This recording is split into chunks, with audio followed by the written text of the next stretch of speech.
So with no further ado, I'd like to introduce our speaker for today, Doug Metcalfe. Doug is a long-term, where's Mike? You're good? Okay. Doug is a lifelong community volunteer, activist, and advocate. He grew up on a 40-acre farm where he learned the values of hard work, commitment to family, and supporting one's community. He holds a bachelor's degree in business administration and a master's degree in healthcare administration. Doug had a distinguished career as a healthcare executive working for leading regional and world-class healthcare organizations. Of late, he has transitioned to the nonprofit world. Doug has a long-standing commitment to give back to his community through involvement on numerous volunteer opportunities and board involvement.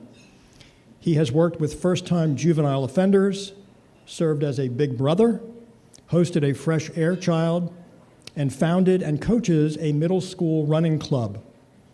Doug has served on many nonprofit boards and held leadership positions with Equality Pennsylvania, Philadelphia Family Pride, Robeson Elementary PTO, the Twin Valley Middle School Parent Involvement Council, the Twin Valley Aquatic Club, and Rock Hollow Woods Environmental Learning Center. Doug is currently an elected school director for the Twin Valley School District and board president of the Resident Benefit Fund at the Heritage of Green Hills.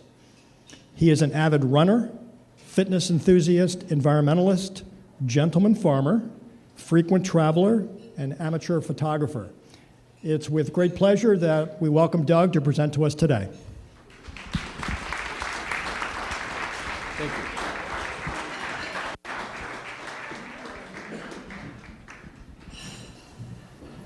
Thank you very much for that welcome, and thank you all for being here.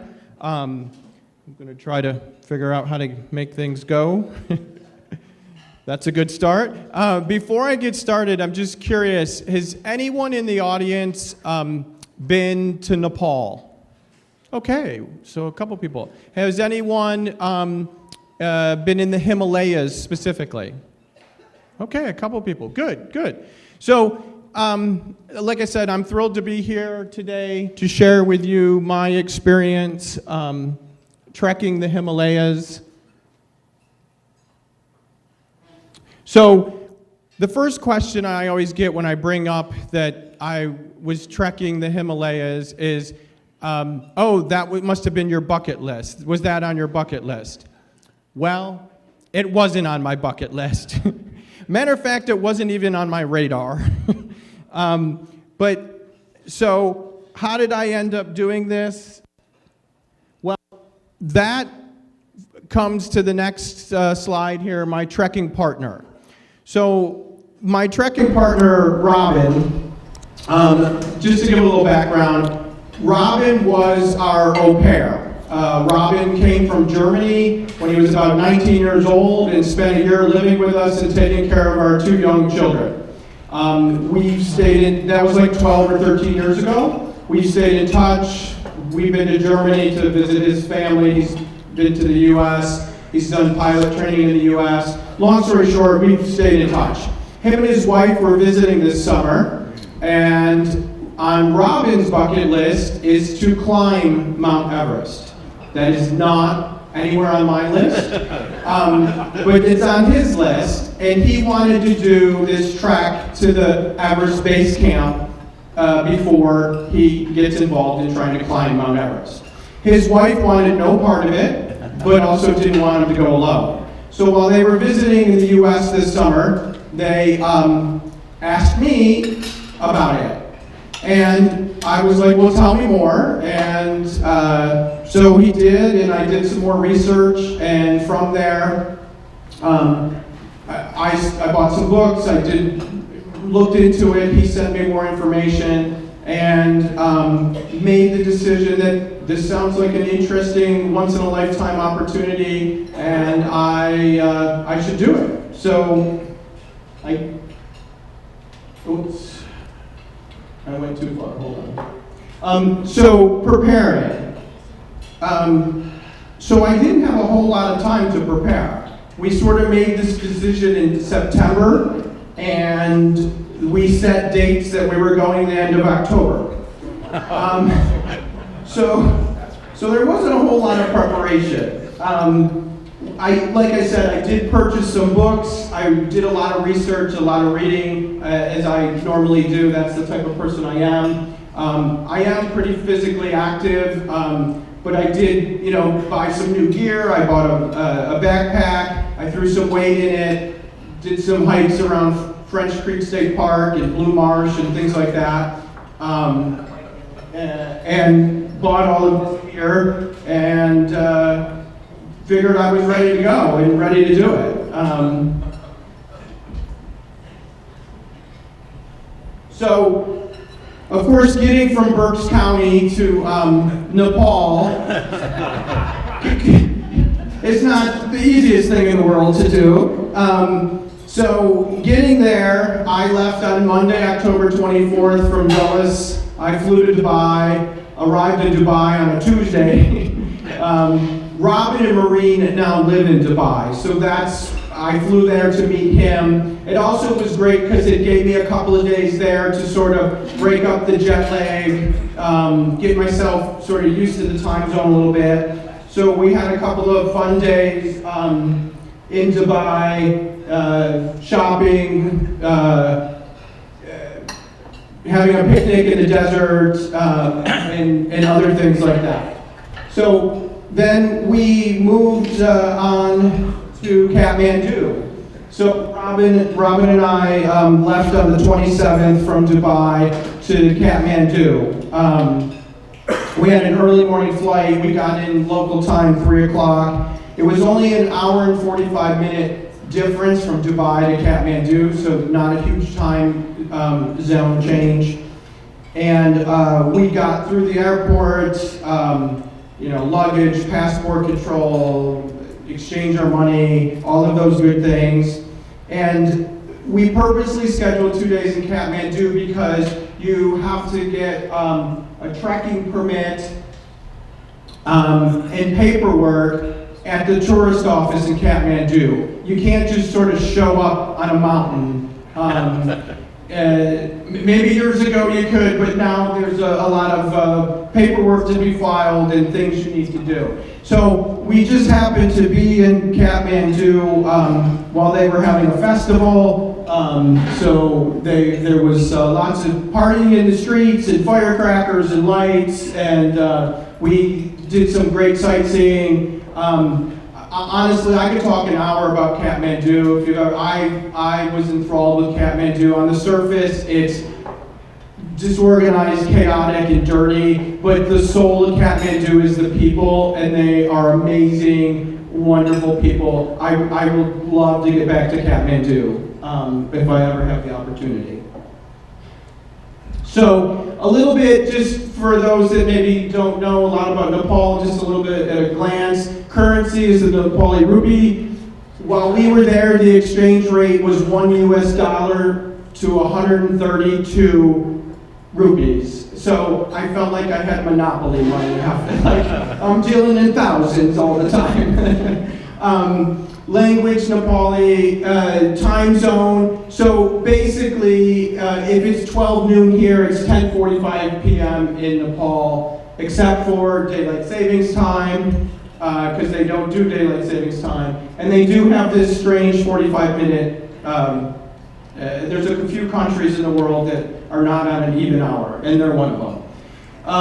Visa, you do need a visa to visit as a tourist, but it's really easy. You just show up at the airport and you pay for a 15, 30, or 90-day visa. Population is about 30 million. About 81% Hindu, 9% Buddhist, and 4% Muslim. Lots of ethnic cultures and groups of people, but everyone seems to coexist, and it's an amazing place. The Sherpas of the Eastern Himalayas are probably best known when you're talking about the Himalayas. And speaking of the Himalayas, well, just quickly, this map, I Yep, it has like a fold in the middle from the book. But I like this map because of the elevation. So Nepal is not just, the white part up here is the Himalayas and the mountains, but there's valleys. It's quite diverse. Actually, Kathmandu, where we started, is in a valley. In November, we were there, and it was 70 degrees during the day. And then, if I can find it on this map, Mount Everest is here on the border of China, Tibet, and India is in the southern part. Okay. So, I think everyone knows the Himalayas are the world's largest mountain system. It means the land of snow. Mount Everest is the world's largest mountain at 29,000 feet, which is 8,848 meters. The Himalayas is home to the 10 of the 14 8,000ers. The 8,000ers are the 14 mountains in the world that are over 8,000 meters. Remember, the rest of the world uses meters. And so 10 of them are there in the Himalayas. Third largest deposit of ice and snow in the world. You have the Arctic Circle, you have Antarctica, you have the Himalayas. 15,000 glaciers, hundreds of lakes. We talked about the Sherpas. Two main trekking seasons. So lots of tourists go to trek the Himalayas. Spring season is sort of mid-March to mid-May. Fall season is mid-September to mid-November. So we were kind of at the end of the fall season. You don't want to go in the summer. It's monsoon season. Everything's wet, landslides, mud. And you don't want to go in the winter because it's just too cold. And then specifically, we did what they call a tea lodge trek. So a tea lodge trek is where you are staying at tea lodges. Tea lodges are like a motel, like a hostel. They have generally shared bathrooms in common areas. They're unheated rooms. Some of them don't have electricity when you get higher elevations. They have a central kitchen dining area where people congregate, and that's where they'll have a fireplace or a wood, a stove. So this was our trek map, and I know it's a little confusing just to look at it, but the reason I wanted to show it was most people who do the Everest Base Camp trek, they go up and Everest Base Camp and they come back down the same way. We didn't want to do that.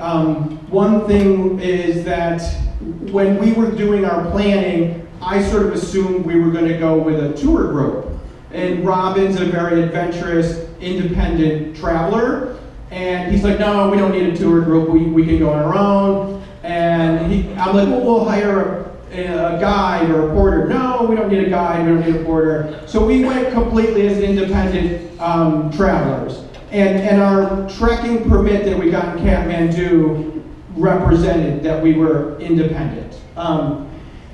I'll get later about the story when we hired a porter.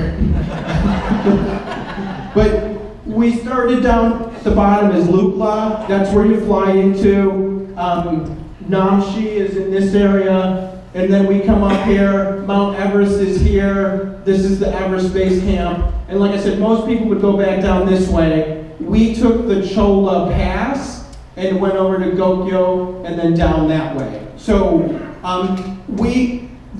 the goals of our trip were to fly to Lukla, to do the Everest Base Camp, do Kalapartha, do the Chola Pass, and get home safe.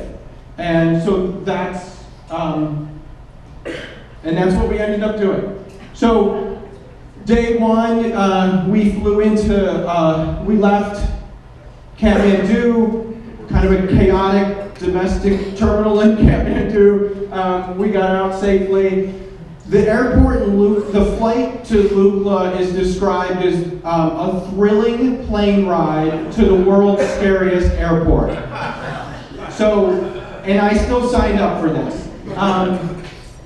Lukla Airport is a very small runway that literally you land on a hill and it dead ends into a mountain. There's little room for error. Fortunately, we were on a 6 a.m. flight, no turbulence.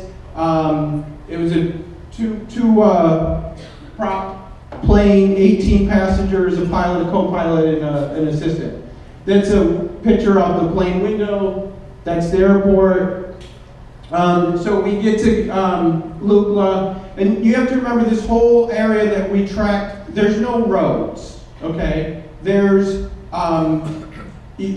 everything is either carried in by Sherpas, carried in by horse or yaks, or flown in via helicopter or plane, and then carried up. There is no roads. I mean, there's trails, but no roads. So we did have to stop and get at the trekking registration once we got in Lukla. There was multiple points where we had to check in, and there was a check-in process. And that was the first one. And they collected some rupees there as well. This is just a view. You'll see a suspension bridge in the distance. Lots of suspension bridges. I lost track how many suspension bridges we crossed.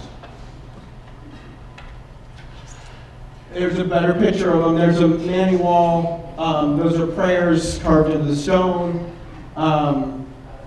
This is a prayer wheel. And you see them everywhere as you're trekking through, different sizes, from little ones to huge ones. So, day 2,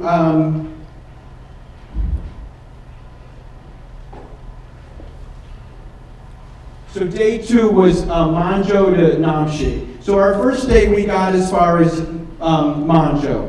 And just to give you a sense, Lukla is about a little over 9,000 feet elevation. Manjo is also a little over 9,000 feet elevation. So you're like, oh, that's pretty flat. Well, in Nepal, nothing's flat. So we went down to go up, to go down, to go up the first day. And then from Manjo to Namche Bazaar, we started out our first 5 minutes. We were in the national park, that first picture, and that's the majority of the trek is in the national park. And you're so there's like a 3,000 rupee fee to get into the national park. So we paid our 3,000 rupees, went through the checkpoint.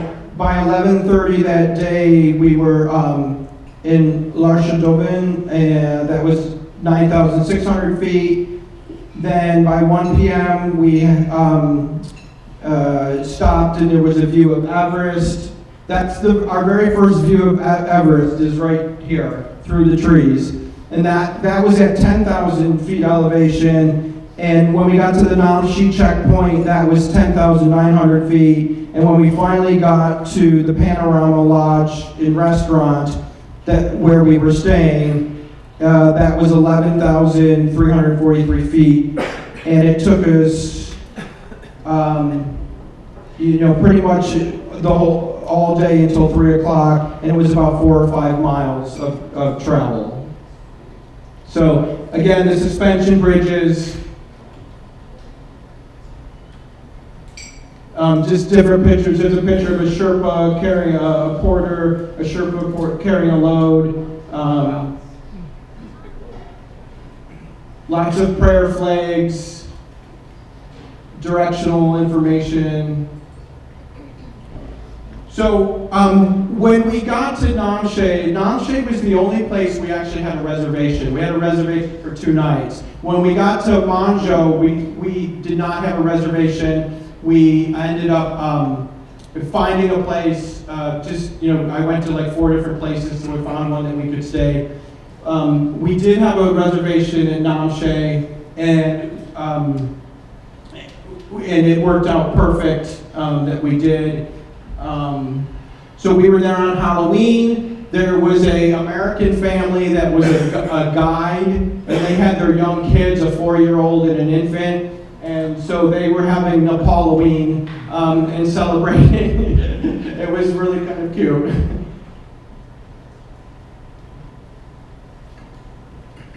So this first day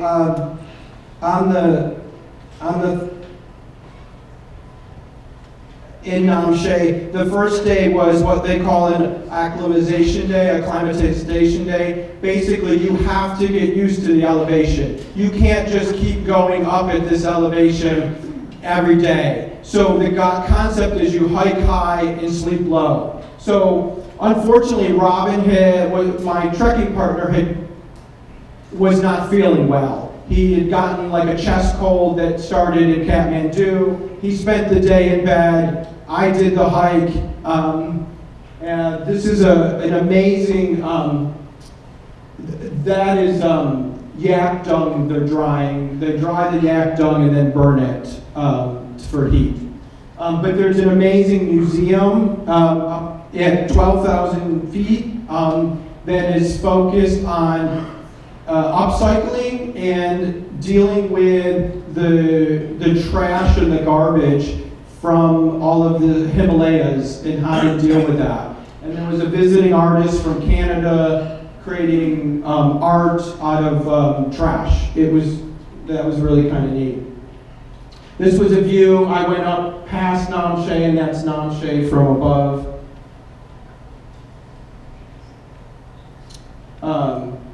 Just some random pictures. So an oxygen meter.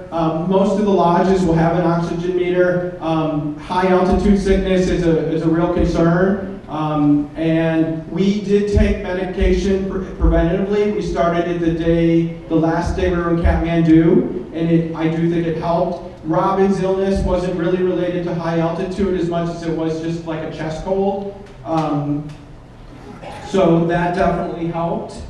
But it's interesting, a lot of the guides have them as well.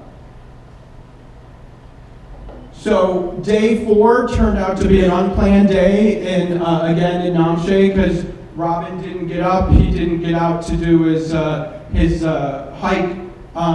So he was feeling better, so we did a second day, which turned out to be fine, doing a second day. We did our hike. We went to Everest Lodge and had some tea. We took some selfies with the yaks.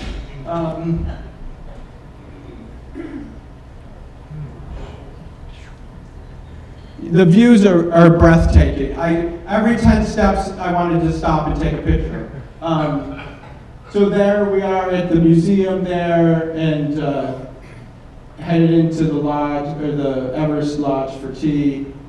So, since Robin wasn't feeling well, and we had this additional day, unplanned day in Namche, I talked to Ming Ma. Ming Ma is the owner of the Panorama Lodge. And he accommodated us to stay the extra night. And then I said, can you help us find a porter? Because I think if we're really, with Robin not feeling well, we're going to really need a porter. So he called around and he got us a porter. The next morning, we met Lake Pa. Lake Pa was our porter. He ended up carrying most of our stuff for the rest of the trip. He was a great guy, didn't speak English very well. The one thing he could say is very well, ready, sir? He was always ready to go. Great guy. We learned a lot about him, even though he didn't speak very good English along the way. And so this day was from Namche to Pangobesh, and Pangobesh is, So we did a total of 2,000 feet of elevation gain that day.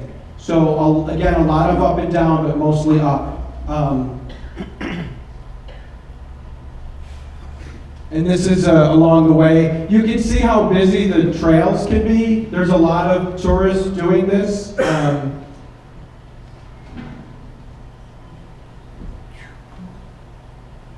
This was a monastery.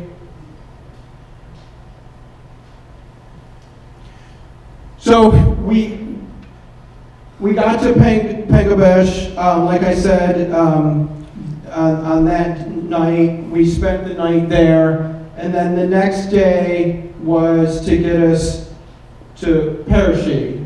And Parashi was going to be another acclimatization day, stay. So we were going to be there 2 nights.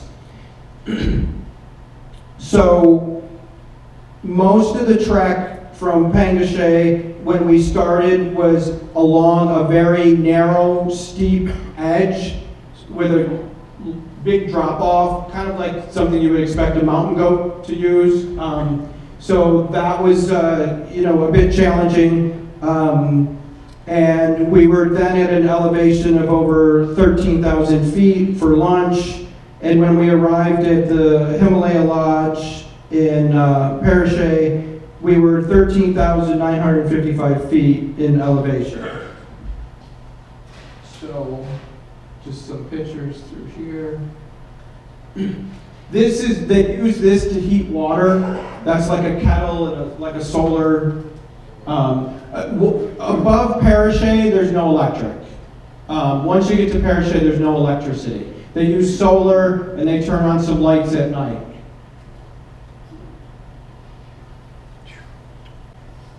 This is Parashi off in the distance, and this is the trail we're on.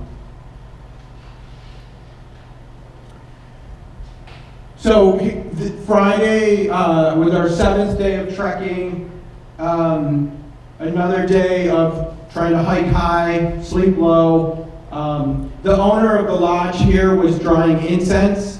So most of the Sherpa community are Buddhists.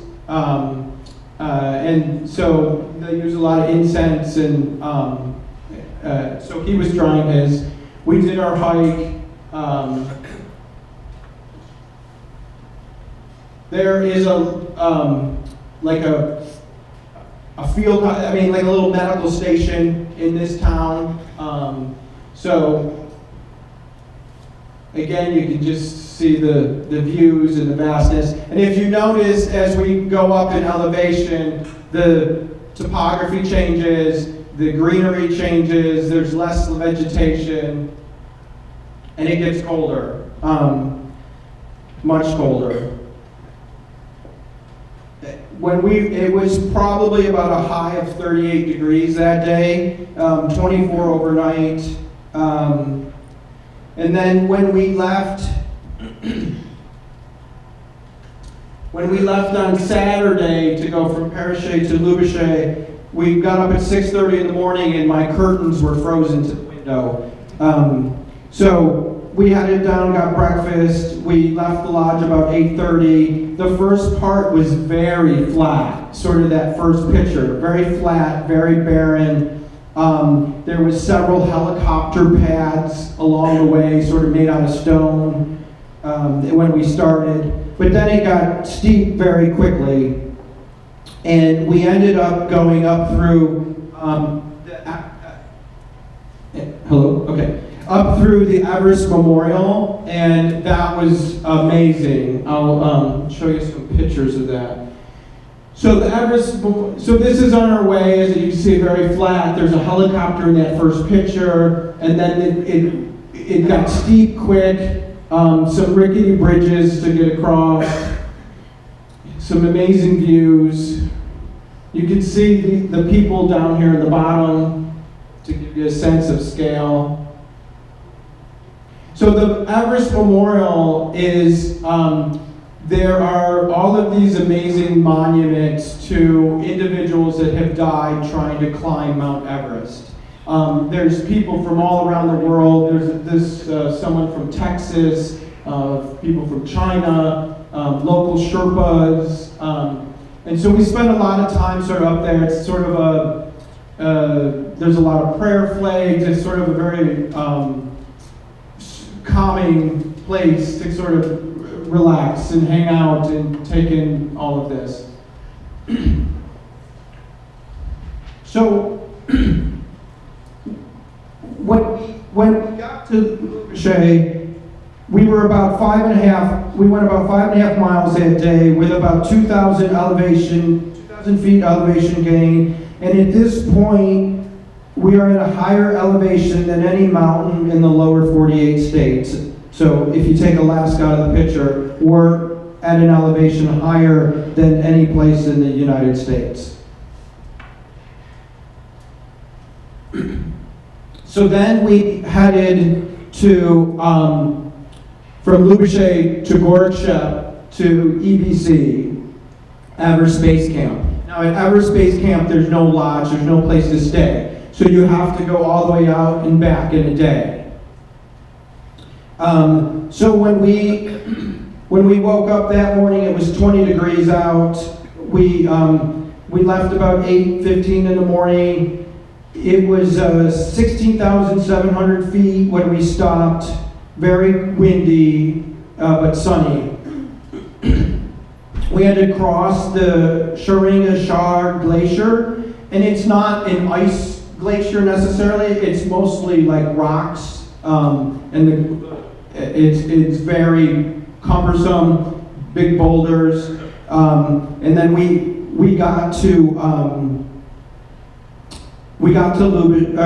Gorshep, which is a 16,979 feet of elevation, and we quickly dropped off our stuff, had some lunch, and then we moved on to get out to Everest Base Camp and back before nightfall.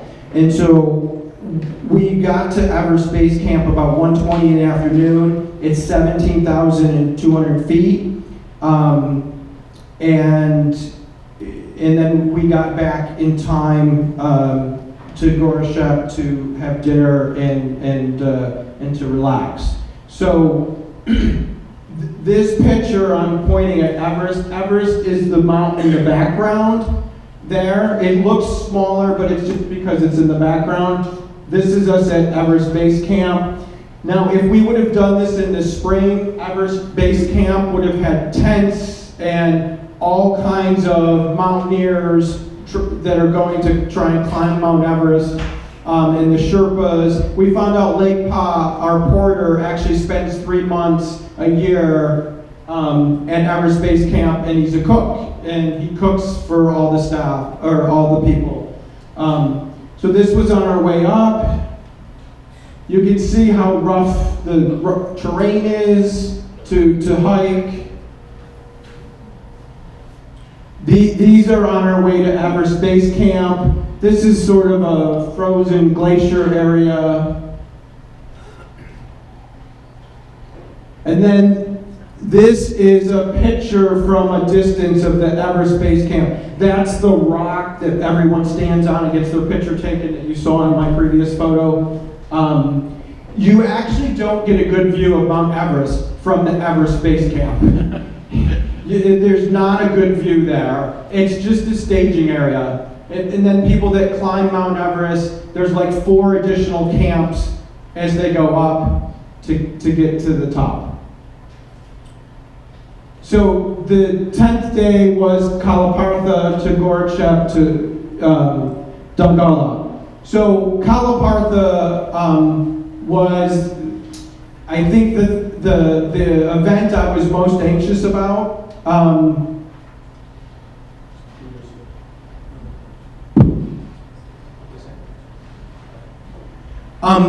So Kalapartha would be the highest peak that we climb, the highest elevation that we would be at.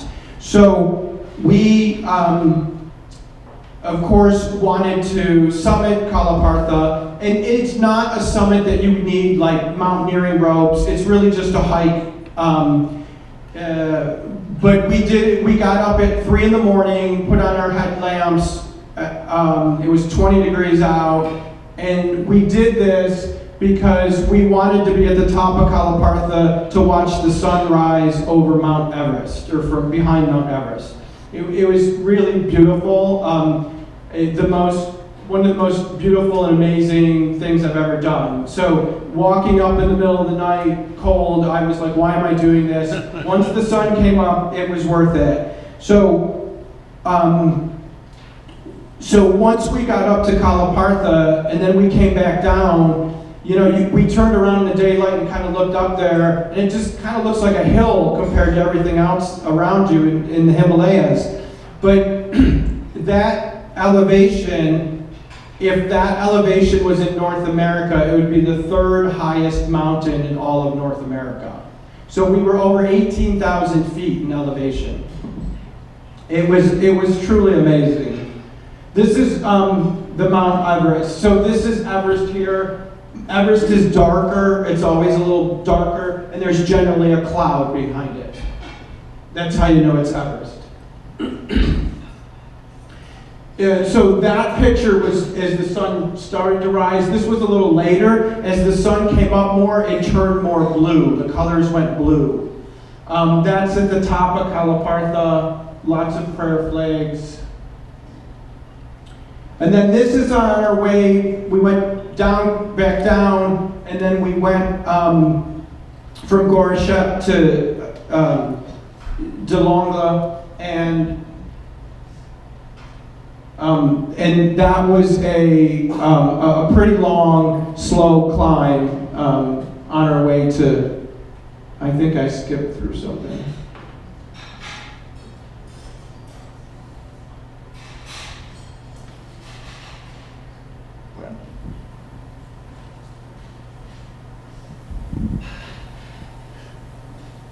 So Delongla is the beginning of the Chola Pass. My clicker's not working. I don't know what I did wrong.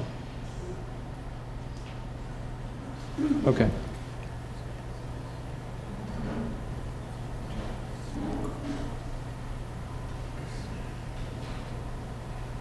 Sorry, a little technical difficulty. Okay.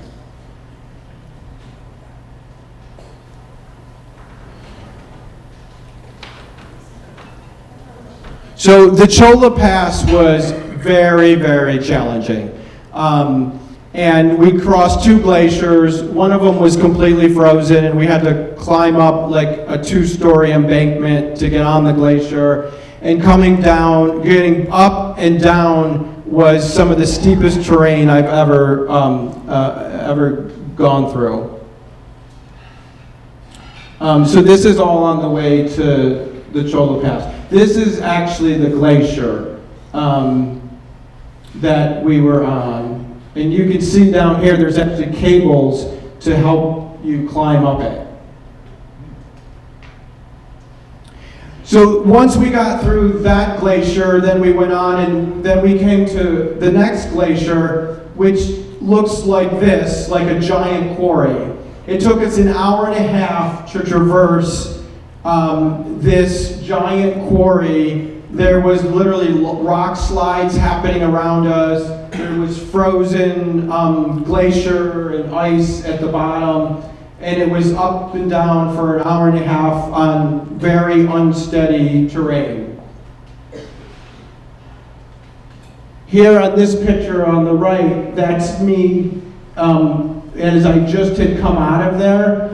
And it's very, very steep. You literally almost have to use your hands to help you climb out of it. This is Gokyo. This is where we stayed, beautiful lake area. And then we decided to go from Gokyo to Namche Bazaar in one trek. Originally, we were going to break it up and do it in 2 days.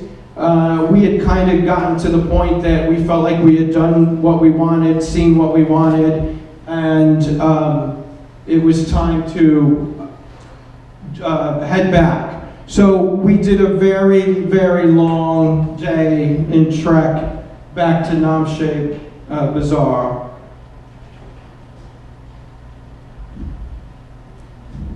So it was probably 16 miles that day and about 9 hours of trekking that day. Some of the beautiful lakes. Toward the last couple of days we were there, we had sunny weather every day for 12 days. The last 2 days, in the afternoon, the clouds started rolling in. So it's hard to tell in this picture, but the clouds had rolled in at that point. And then we went from Namche to Pekting in a day. And you see going down here, we're at a much lower elevation again. The villages are very agricultural, lots of like little farming. Our last day was from Pekting to Lukla to Kathmandu. So we had trouble getting a flight out of Lukla back to Kathmandu. So we ended up booking a helicopter. So this was our way down. We got to the helipad. That was our ride back, an hour ride in the helicopter back to Kathmandu. So just in closing, some things that I learned. Always stay mountainside when the yaks pass. Yield to yaks on the suspension bridge. Always give porters the right of way, no matter how heavy your load is, theirs is heavier. Always, and I mean always, have toilet paper and hand sanitizer. Nepali flat means you must go down to go up, and you must go up to go down. Nothing's flat. Spin the prayer wheels clockwise, walk clockwise around a stupa, pass the Mani walls on the left, don't eat meat north of Namche. Keep your power packs in your sleeping bags so they stay warm and don't die. Putting your contact lenses in the frigid cold is not fun. But most importantly, the Sherpa people are incredibly friendly, respectful, kind, benevolent, and extremely hardworking. It was an honor to meet and get to know some of them individually. Food, lots of variety in food. I have a food allergy and was still able to make it work. Bathrooms. These are some of the bathrooms that we encountered. Everything from something that looks like a Western urinal to something that's a hole in the ground. You throw some leaves down after yourself. And some of these were in the lodges. The lodges, just a shout out to the lodge owners, amazing. Every one of them spoke English. Every one of them was kind. They actually, they ended up making our reservations 2 stops ahead for us. They just would book, they all know each other. They were super, super helpful. If you're ever in Namche, this is Ming Ma. Stop by, say hi to Ming Ma, and stay at the Panorama Lodge. Okay, I'm at the question part. I know it's getting late. I don't know. I think there was some other announcements or... All right, so we'll just try and squeeze in a couple questions here before we wrap up. I'm going to give preference to the students. Just remember, this is my microphone. You're going to be tempted to reach out and grab it. Do not do that. So who's got some questions here? I see activity over on this side, so I'm just going to head in this direction and assume they'll figure it out by the time I get there. I could sense there's one at this table who's going to die.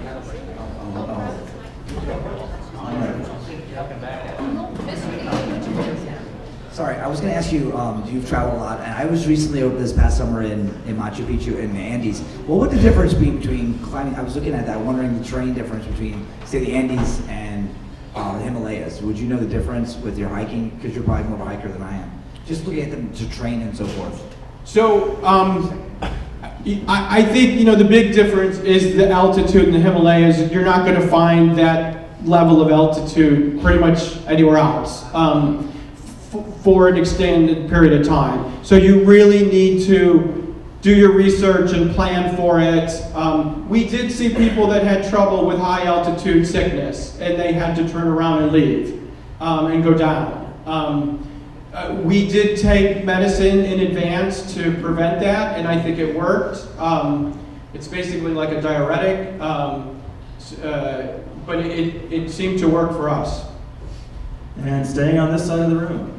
So, if you don't mind me asking, around how much does a trip like this cost for one person? That's a really good question. So, the biggest expenses was getting there, the airfare to get there. Nepal is relatively inexpensive. I think between Robin and I together, I don't think we did not spend more than $50 a day together on the trek, on the 14 days of the trek. Now there was gear, there's insurance, there's the permits, but Nepal is very inexpensive in comparison. The big price is the airfare to get there. All right, student question here in the back, and then I'll come up to you, sir, in the front. What do you recommend people do that are interested in doing treks like these? Not just the Himalayas, but other such treks. Sure, that's a great question. So, to be honest, this was the first multi-day trek I had ever done, and I think it's really important to do your research. I have a couple of guidebooks over there to know wherever you want to go trek, to know what the terrain is like, how you need to prepare, what it's going to cost. Should you go with a guide? Should you do it on your own? The biggest thing is to do your research and really look into it. And then, if you are going to be doing trekking and you're going to, do some practice carrying a heavy backpack and, and get yourself used to walking in the hiking boots and carrying the backpack and that sort of thing from a physical standpoint.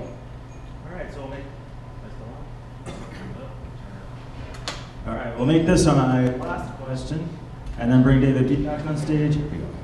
Just a question about other wildlife, other than the yaks, raptors, birds, anything like that, any other wildlife?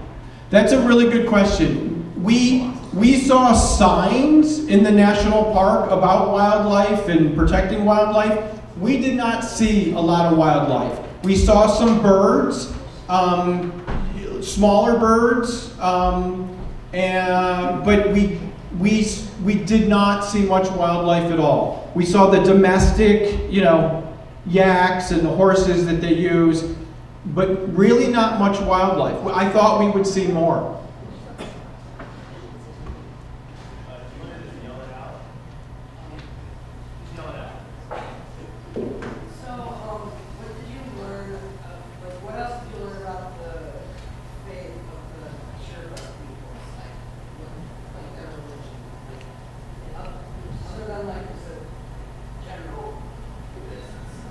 Yeah, so like I said, most of them are predominantly Buddhist, and I did, some of the stuff with the prayer wheels and the stupas, and just how they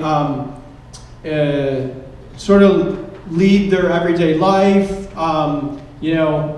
They start in the morning with prayer and and incense, and it's just really all part of their life and their lifestyle, and they're very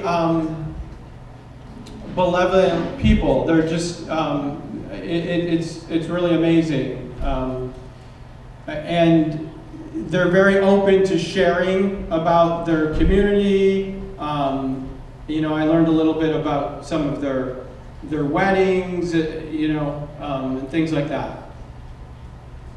Yes? One more question? Yeah. All right.